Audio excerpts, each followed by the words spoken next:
My name is Anne Brown, and I'm teaching the third year elective in IT for Business 2 next term. My research has been on the value obtained by organisations from information and communications technology, and I'm very interested in how some make it work brilliantly and others almost go bankrupt over injudicious choices of technology. But this is a huge subject, a hugely wide-ranging subject. So for this module, I concentrate really on the developments, the technology trends that are currently viewed as likely change agents for organisations over the short to medium term. So in other words, will affect organisations that you are going to join for your first jobs. And I'm interested in particularly what is the nature and the type of the changes that we're all facing. All organisations of all types, not-for-profit, agencies, commercial organisations, large organisations, SMEs, we're all wrestling with the similar problem, which is that posed by this extraordinary rate of change that information technology and now communications technology is providing. Things are happening now that we had no concept of even a few years ago. So the possibilities are widening all the time. And the problem they face, all organisations, is what should they invest in out of these myriad opportunities available to them, and what should they invest in terms of their people, what sort of training should they give them, how much additional burden should they give to this really, really scarce resource.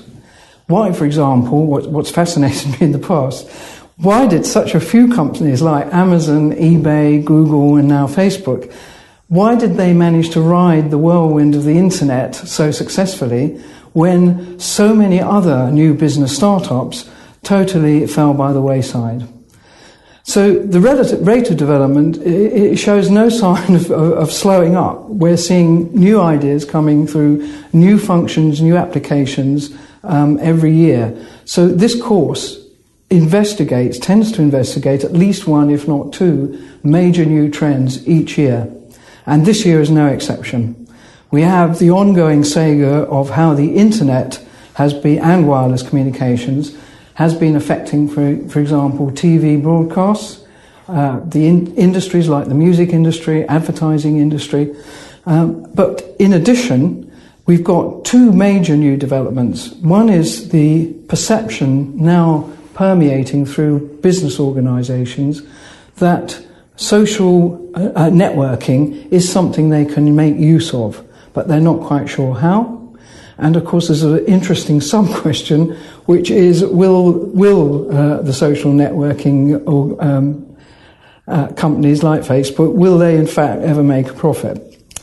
The other fascinating new development, which I'm certainly going to introduce for the spring term, is what's called smart systems, or mirror systems. This is really based on wireless communications and sensor technology. Put them both together, and what do we get?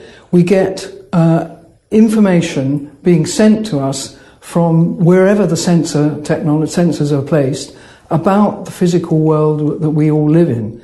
That information is soon to be used to almost replicate, to give them a mirror image of the physical world in cyberspace. And you can imagine what the possibilities will be at that point.